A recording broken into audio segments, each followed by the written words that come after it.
VIC has been working for months on this show, on their acting, on their singing, on their dancing. You have probably witnessed a lot of at-home practicing, so you may know the lines just as well as they do, which is so awesome.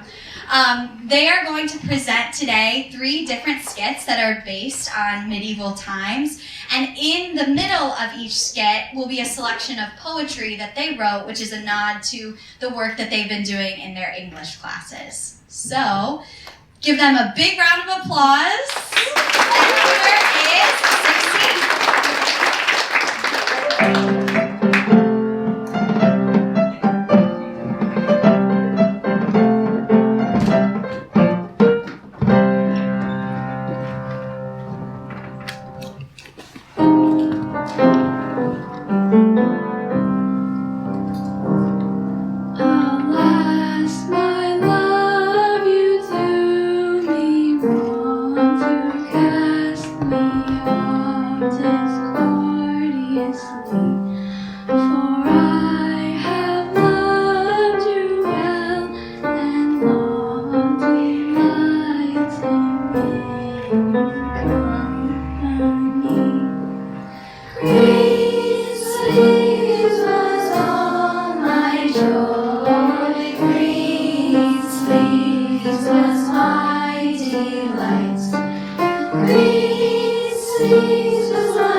Welcome, lords, ladies, peasants, and other peasants, to the 60 Medieval Festival. Throughout these performances, you will witness great battles, love stories, rejections, tragedies, girl empowerment, and much more. In our first skit, Knight's Tale, there will be 2 brave cousins, Arcite and Palamon, who will fight for the hand of the lovely lass, the beautiful Lady Emily, even though she considers them as ugly as playgrounds. That's a direct quote. And her father didn't do anything to help. Different times, different rules, I guess. Now sit back, relax, and watch these tales unfold.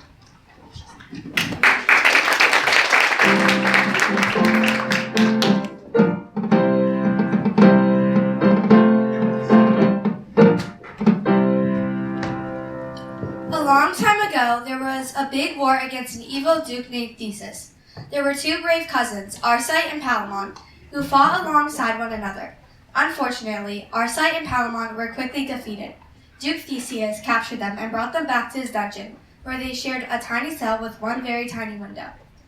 Always the same view from the shrunken window. Never anything but the flowers and the garden servants. At least you have something to look at. Give me the stool. It's my turn. You always say that. Give me a little bit longer. You're such a greedy person. You had it for hours now and just waiting for me to do, think, or look at.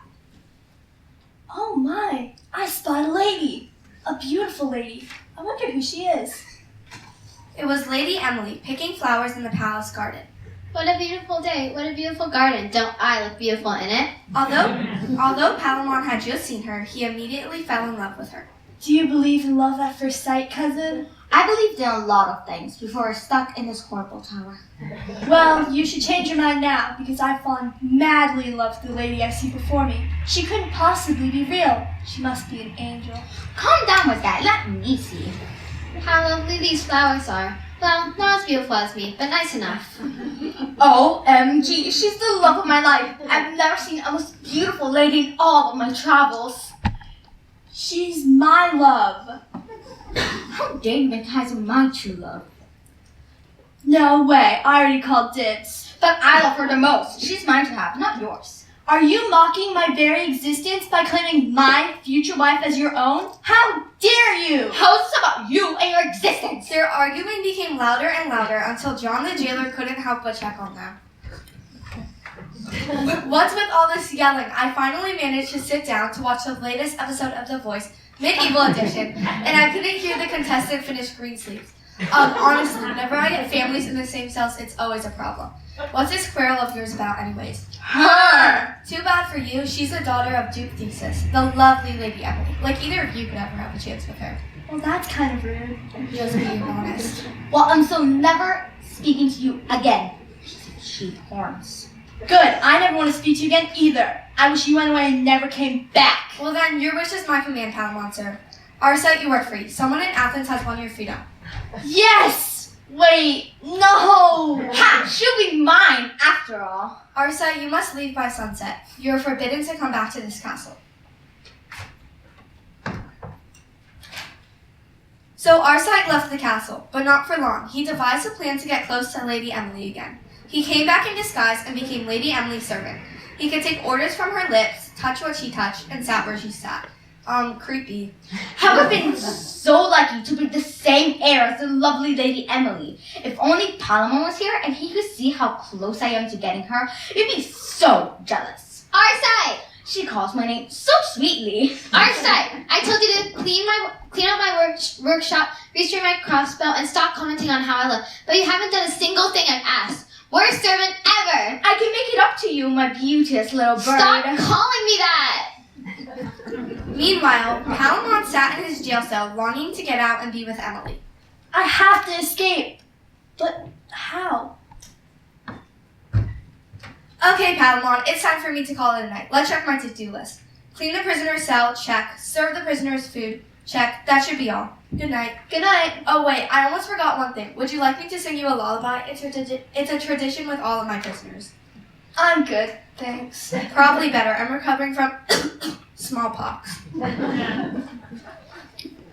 Please note, John the jailer did not, in fact, remember to check off everything from his list. He had actually forgotten something very important. OMG! He didn't lock the door! Now I can go find Lady Emily, and we can be wed, and we can live happily ever after. Palamon ran out of the jail and into the darkness of night. Meanwhile, things were not going so well for Arcite. I must get away from all of this work.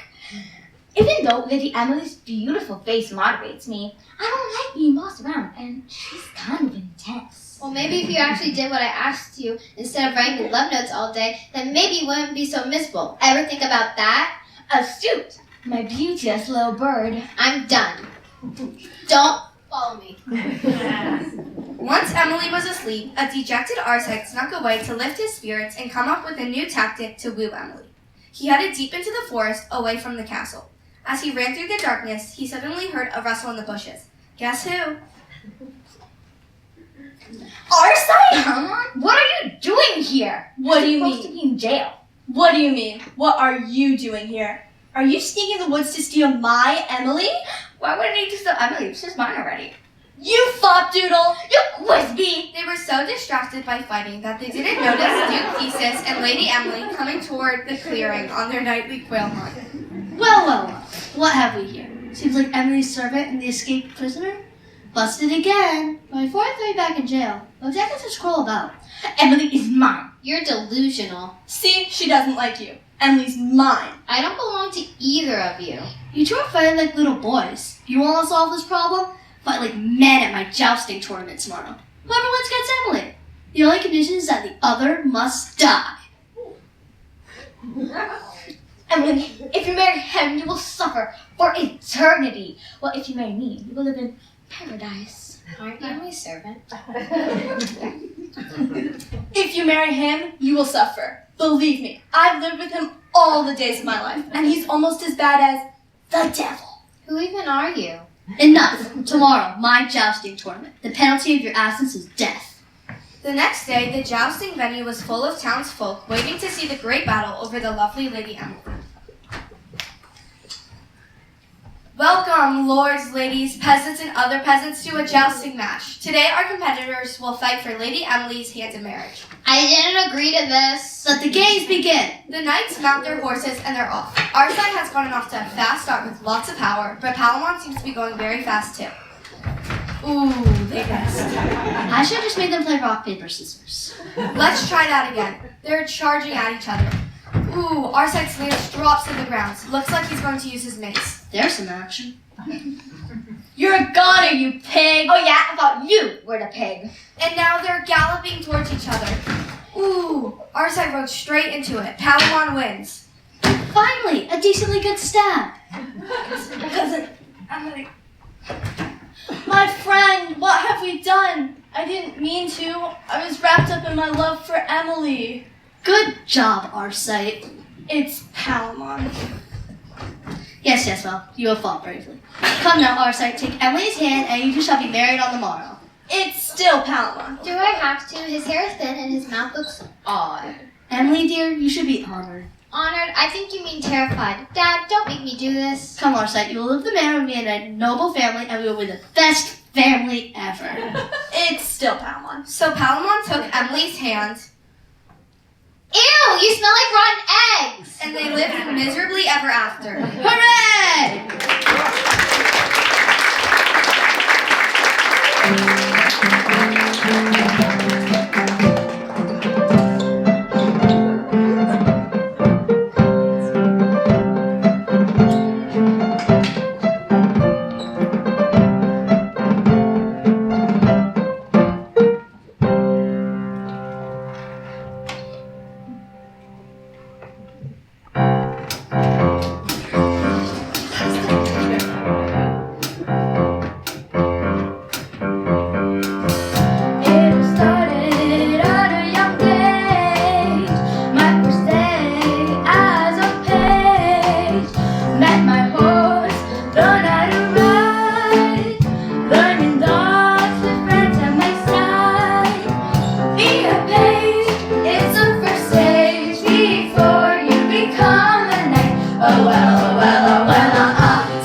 we have been learning a lot about poetry, including some technical terms that come in handy when analyzing a poem. First, let's discuss the significance of the speaker in a poem. The speaker in a poem is kind of like the narrator in a story. Everything comes from their perspective. The speaker also sets the tone for the poem, which is how they feel about what they're talking about. The author may also choose to incorporate certain aspects of emotion into the poem. Mysterious, joyful, sympathetic, admiring, whatever emotion they may choose will further convey the message of the poem. As you listen to the next poems, all from different speakers at the same jousting tournament, think about the different speakers you will hear from, who they are, what their experience is like, and how they feel about this scary, exciting, and iconic medieval sport. Now that you have all this information, let me present to you our jousting poems. This is my poem, Annette. The sea of eager faces, watching, cheering, chanting, suddenly comes to a halt. A tremendous booming voice silences the crowd. As though all people trust and rely on this anonymous voice to begin the game, they silence as well. Let the joust begin, the voice says. My opponent draws a sword, and I draw mine. Beams of sunshine reflect on the silver, blinding me. Suddenly, the slight movement of the animal underneath me startles me, and we have begun. A flash, a crash, blood scatters, cheering eruption. And although these people did not know me, their reactions caused much distraction. See if you can tell who the speaker is in my poem. This is the joust. The sudden breeze came nimble to the joyful souls peeking over what seemed to be miles. The nodding and smiles echoed in the arena of people who had nothing to lose. The frowns of people who had everything to lose. They prayed to their gods, whether it was losing their money or a family member. All hearts had a rhythmic thud entwining with one another. The lights that floated above the jousters seemed like a light from heaven, wishing them the best. There the announcer anticipatingly gave a lecture which only in his mind was being heard. The audience impatiently waited for the words, "Let it begin." After the hours, it felt like for most, the heavenly words were spoken. A moment of silence in the crowd to place their last bets. Not yet had the joust begun, and there were mixed emotions. Tears, laughs, and smirks. Nods were exchanged between the jousters. The big horses reared up, letting everyone know it was time. A sudden, raspy applause, almost like thunder, resonated. The two horses launched for each other. People covered their eyes, hoping and praying. After a back and forth of so close and oh no, the sharp blade pierced through one of the jousters. Gasps, cheers, flinches, and one scream, me.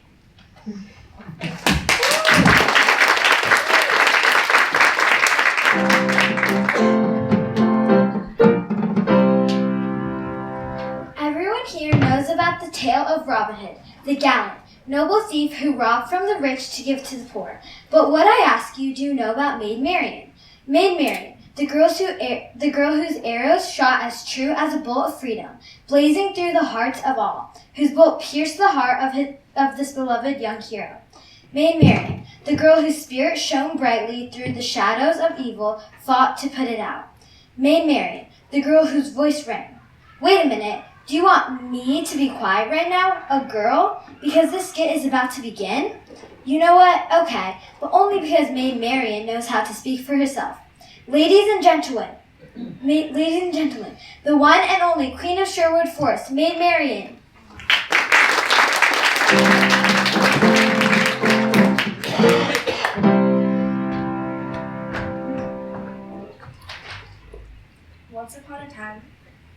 Once upon a medieval time, there lived an outlaw named Maid Marian. You might know about Robin Hood, but do you know about the woman behind all of his success?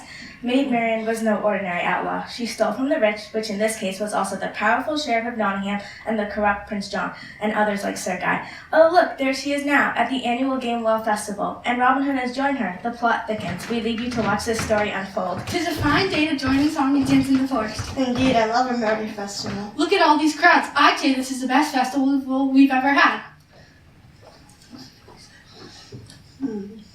He looks oddly familiar, and so does that shepherdess over there, to be honest. Right you are, Sir Guy. They do look a little bit familiar, but with those hoods on, I just don't recognize them.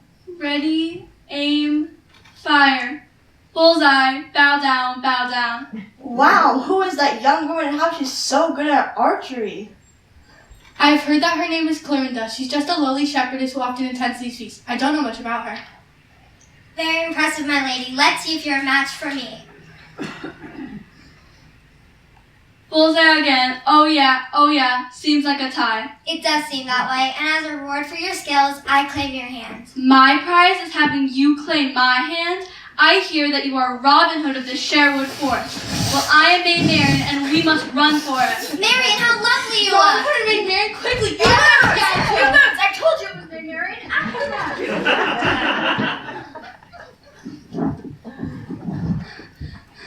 I think we lost them. I love a good chase scene. There they are! Get them! Run!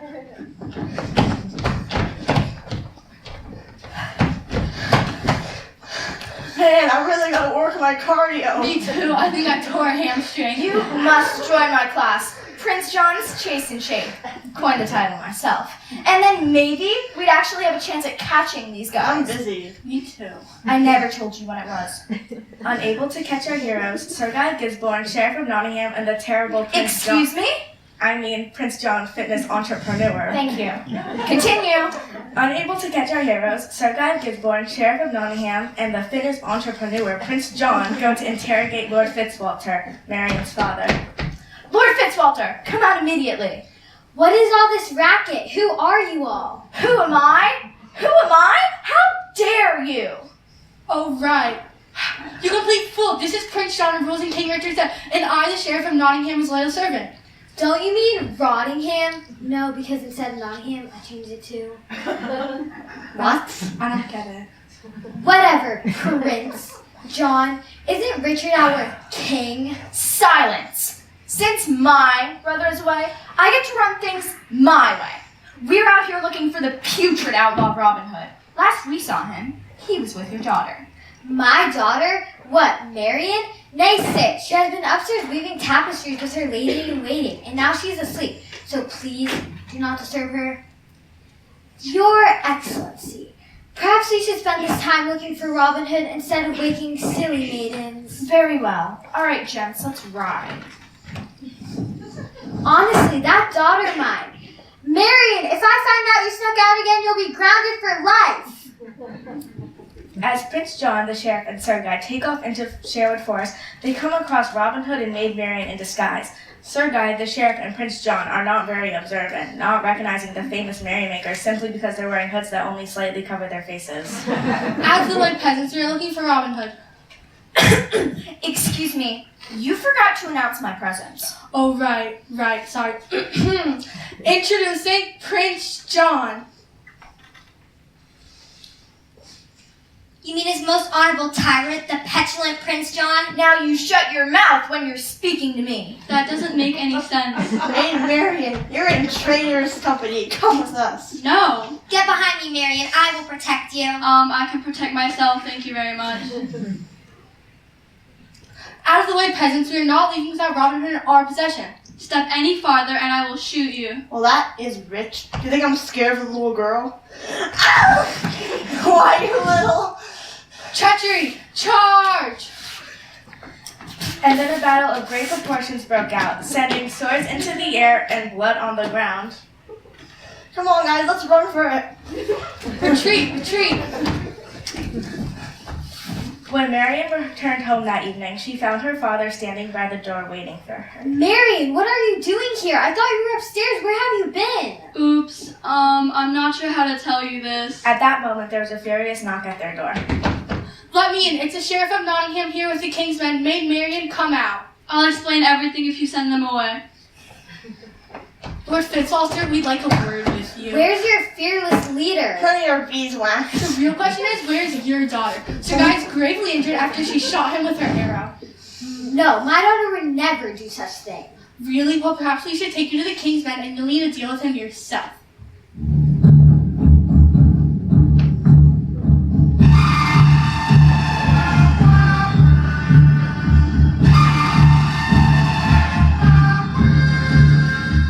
Come on, we're not in a Western movie. Let's get out of here. I'm watching you. Oh, I'm scared. I want the truth. Did you battle the King's men? I'm sorry, Father, I did. Marian, what am I to do with you? Perhaps I should put you high in the tower to keep you safe. I'd like to see you try. Even if you lock me up, I'd run away to Sherwood Forest. Robin Hood and his men will protect me there. Robin Hood? What is this news? I can hear Prince John coming. Listen carefully. I have an idea. So Lord Fitzwalter and Marian devised a plan just as Prince John rode up to the castle. That is enough, young lady. You're grounded. Go to your room. I would like to know why you sent my sheriff away.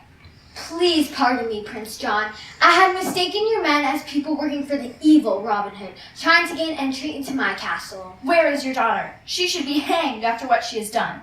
Oh, I sent her to her room because she was at the festival so late. Marion? Huh? Where is she? Do you know the cost of treason, Lord Fitzwalter, for lying to your king? Technically, you're not the king. Silence! I wouldn't dream of lying to you, Your Excellency. For some reason, I just don't believe you. My lord. Look what I have discovered! The window is wide open. She must have escaped. Gone?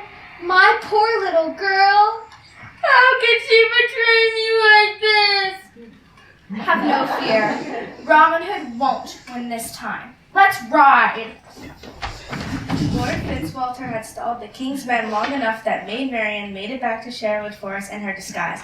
But before she could find Robin Hood, she was intercepted by a passing stranger. Who are you? I go about my own business, so mind your own. Tell me your name and business here, otherwise we shall fight. Fine, let's fight. Robin Hood soon found that his antagonist was as strong as him in swordsmanship. How in the world are you as good as me? Wait, Robin Hood, is that you? Marion, what are you doing here? The king's men are after me, so I fled. Then you shall live with us for the rest of your days. As Robin Hood took Marian's hand and led her to his home, Prince John, the Sheriff of Nottingham, and Sir Guy accepted their bitter defeat, acknowledging that Robin Hood and Maid Marian were just more clever, smart, talented, skilled, athletic, well-liked. You really know how to rub salt in the wound, don't you? Hey, I'm just reading what they told me to. Excuse me, this is my moment. And mine. This play is literally named after me. All right. Where was I? There was feasting and dancing that night, and Robin Hood toasted to his new queen. Let us toast first to King Richard and his queen. And let us toast to the king and queen of Sherwood, Robin Hood and Maid Marian. Congratulations. Seriously? And they all lived happily ever after, except Prince John. Huzzah!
poetry unit in English class, we read and annotated poems and we talked about the writer's choices.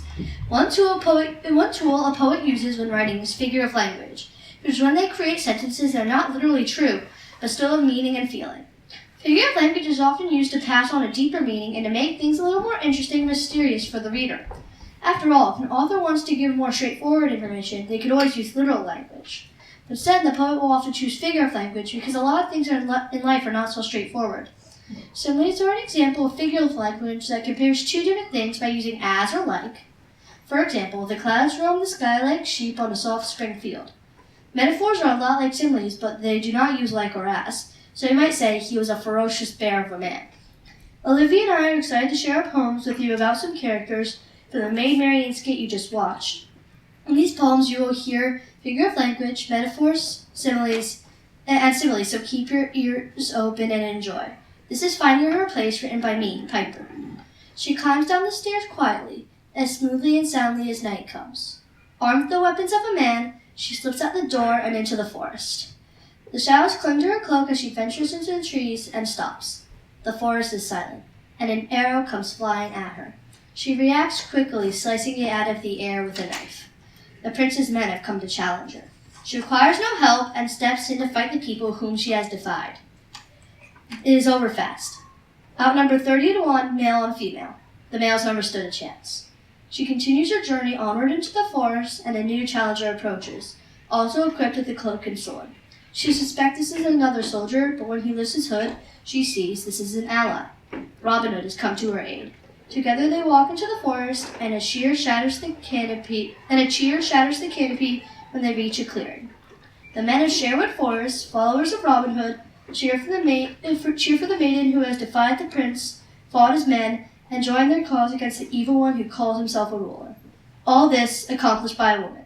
Maid Marian has found her place.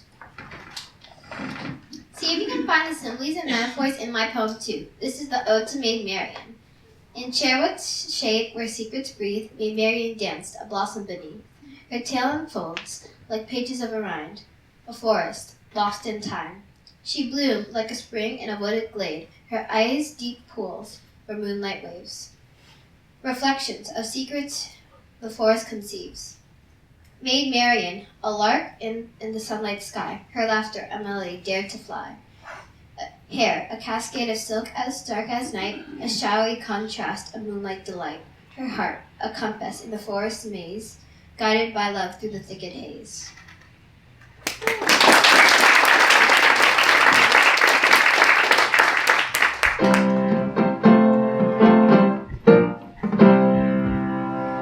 Wow! Who knew we had such extraordinary poets in our midst? Welcome, lords and ladies, to St. Georgie and the Dragon. We are very enthusiastic to introduce you to the best skit yet. Best for last, am I right? Once you watch, it is quite obvious that we are amazing and great and awesome. Oh, I forgot. To introduce myself, I'm Leopold III, the most gorgeous knight in the whole land of Manhattanopolis, even if Leopold II would say otherwise. Anyway, St. Georgie and the Dragon is an adaptation of the medieval tale St. George and the Dragon, but with an important twist towards empowering women. Sit back and watch the never-before-seen premiere live on the stage in 3, 2, 1.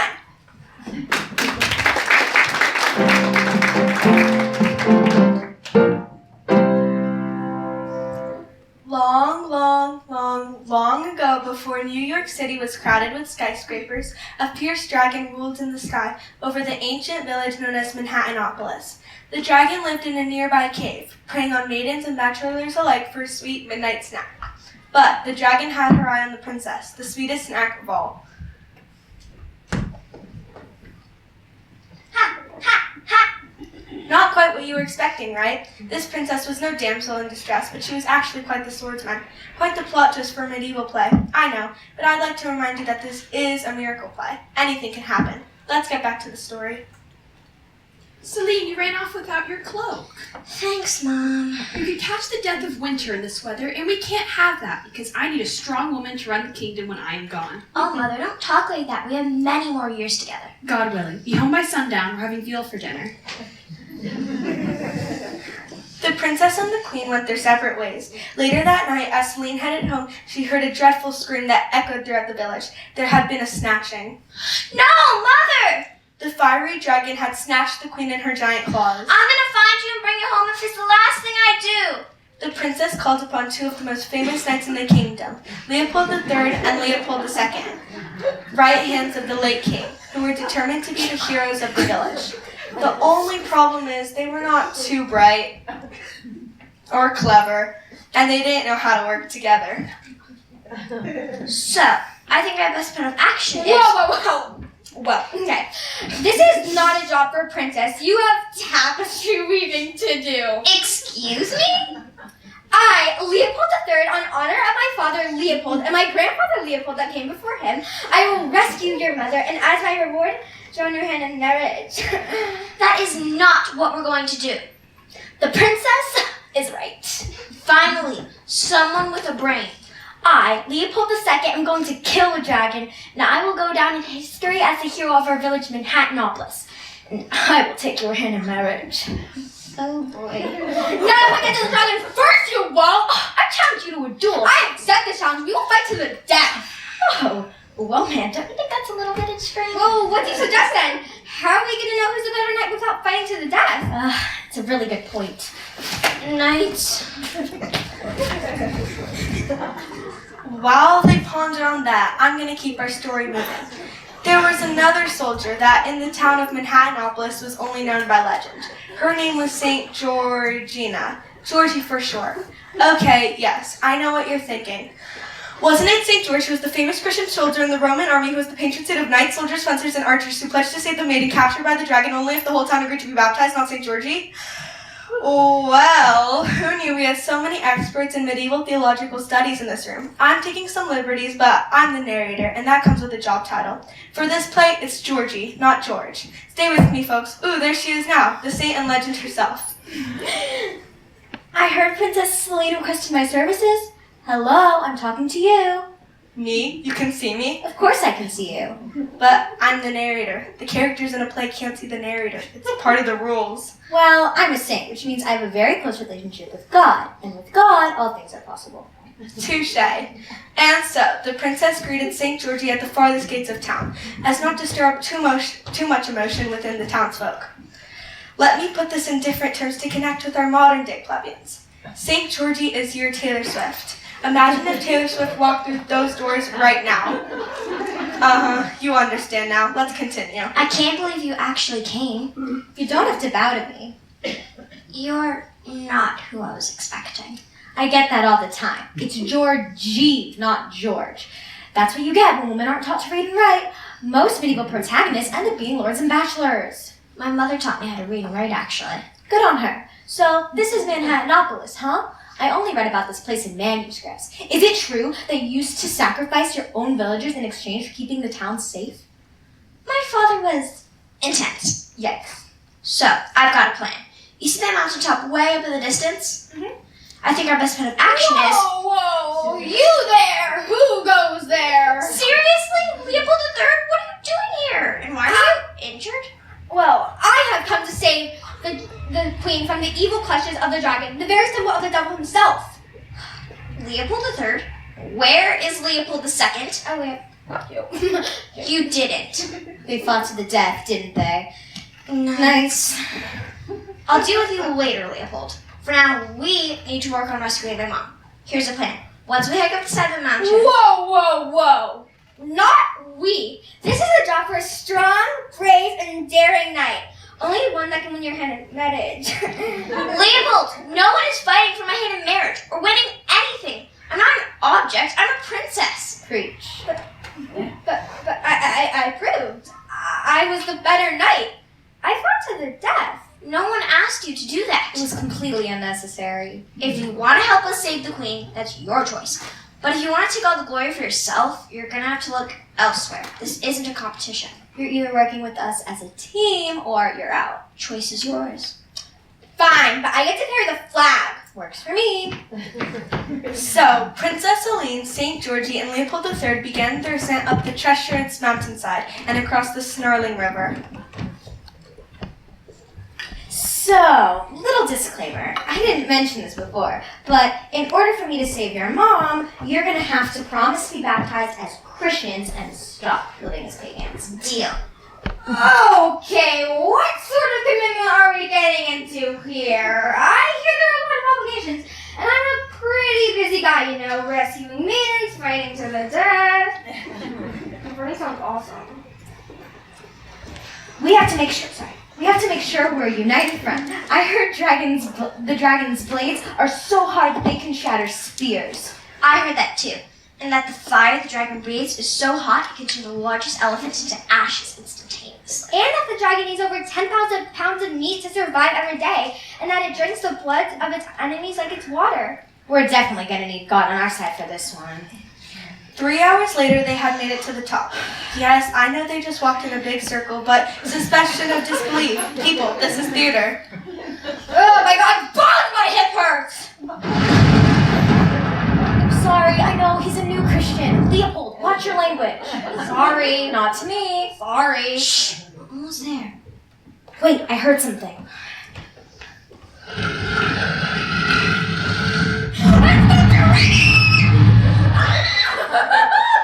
Shh, quiet, we're only gonna get one shot at this. Draw your swords. Okay, that has to be the least intimidating dragon I have ever seen. Sorry, indigestion. That always happens when my food is just a little bit too spicy. Well, this is anticlimactic. Where's the queen? What have you done with her? The queen? Liar, we know what you did. Ah, you mean Regina. She's making dinner. You fake! Don't you mean she is your dinner? Ew, no. Human flesh for dinner? That's disgusting. I'm a vegetarian. Liar, we know you eat 10,000 pounds of meat a day, breathe scorching fire, and drink the blood of your victims like it's water. Do I look like Dracula to you? And how do you explain the rumors? That they're rumors. Hello. Celine, is that you? My daughter! Get behind me, my queen! Leopold, please. Diana isn't gonna hurt me. I'm completely intact. No blood, no wounds. Diana? Told you. Diana, tell them the truth. I can't. Tell us, you fiend! Leopold, give it a rest! Yes, you can, just like you told me. It's embarrassing, okay? It's true that it's not Regina from your village. I knew it! You fiend! With God as my witness, you better let the dragon say what he needs to say! The only reason why I brought the queen up here is because I'm lonely. I have no friends within 7,000 miles. No one ever comes to visit me. And I thought that by Snapton Queen specifically, that you would finally pay attention to me and that we could talk. Go on. Those nasty rumors began around 50 years ago with the great-great-grandfather of our late king. I used to visit Manhattanopolis all the time, but then he banished me and started those rumors to make sure I stayed away. And I just got fed up. I'm sorry. She's telling the truth.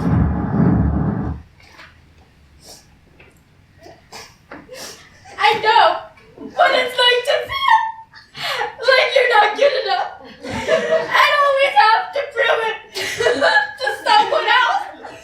You are good enough, Diana the Dragon! You know, it's not every day that two people from the different sides of the mountain will venture off into new lands and cross the treacherous border of the Snarling River just to find out that we really have no reason to fear each other. By the grace of God, it's a miracle. And so their hearts grew 3 sizes that day. Anyone get the Grinch reference? Anyone? No? Okay. That was clever. Anyway, the crew made their ascent down the treacherous mountainside, this time with the dragon. And they lived happily ever after, by the grace of God. By the grace of God!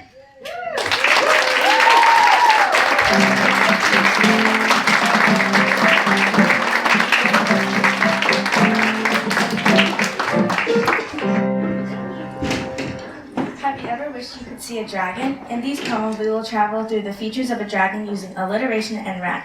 Alliteration is the occurrence of the same letter or sound at the beginning of a word. Poets use a lot of alliteration, or using the same beginning sounds in words. In the medieval times, when people spoke Old English because there were fewer rhyming words. Then as time went on, English changed and the poets began to use more rhymes, which comes at the endings of words. In the next poems, try to find alliteration and rhymes. The next poem is called Two Queens by T.T. Detmer. Up in the sky, humongous dragon flies, a fearsome creature with big wings and haunting green eyes, teeth like daggers and claws like knives. When peasants see her, they run for their lives. Run away, the people cried, but do you know who she is inside? This dragon is not like the rest. She soars through the sky and looks for the best. She feels misunderstood and just wants a friend. She takes her away and they ascend. Now everyone's looking around for the queen. They can't find her. She's nowhere to be seen. But up in the mountains, this dragon lays and tells her all about the olden days. This is One Last Dance, by yours truly. In the dead of night, something magical takes flight. Its piercing eyes hold its stare, a feeling nothing could compare. Scanning the dark until it finds its mark, the cry of the creature overhead, townsfolk's hearts fill with dread. It drops, they dash, one final chance, the pair begins a deadly dance. It leads them for one last turn, with dragon's breath, all shall burn.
loved the light that you brought to the stage on this cloudy, gray morning. Did you have a good time?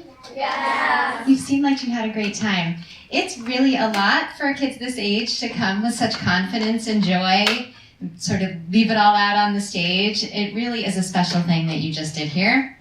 I know that the students have been working on this show for quite a long time, working with their teachers in class and their speech classes.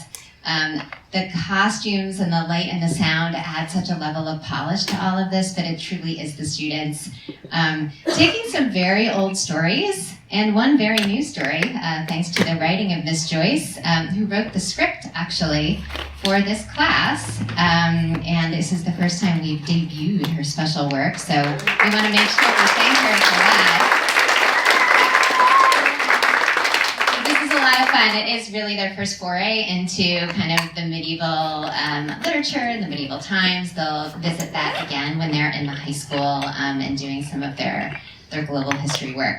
But today is all about celebrating you, not the future curriculum. Who had the best costume? What did you guys decide? Who had the best costume?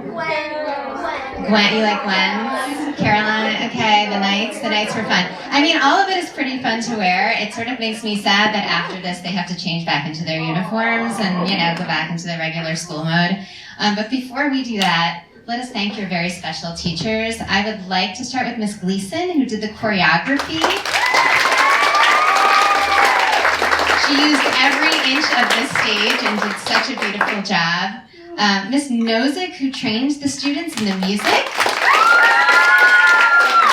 One of my favorite moments of the show is when you do the dance where you circle up all together and you're facing each other and singing, and your singing gets so loud and I hear some giggles coming through the microphones. I love that part so much.